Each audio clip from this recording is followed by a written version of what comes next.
Welcome to Integrazo. In this video, I'll show you how to connect this plugin with your product. You can find the plugin download link in the description below. Let's get started.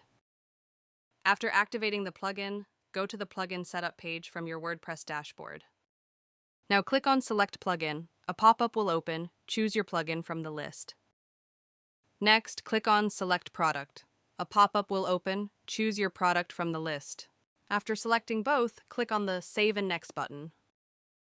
Next, in Step 2, add your account authentication details. First, enter your account name for identification.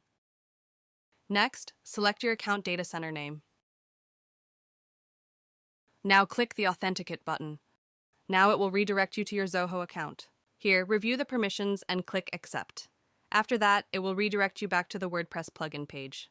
Step 3 is the field mapping section. Here, you can map your form fields with your product fields. First, select the form you want to integrate from the list.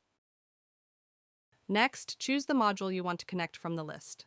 After selecting both, click on the Save and Next button. Now the field mapping area will open.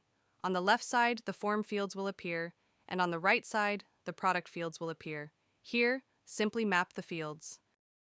After completing the field mapping, click on the Save Mapping button. Now the integration is completed successfully. Next, go to the Setup page. Here, all your integrations will be listed. You can enable or disable any integration using the toggle button. Next, click on the Logs tab at the top. Here, all the entries are listed, including successful and failed records.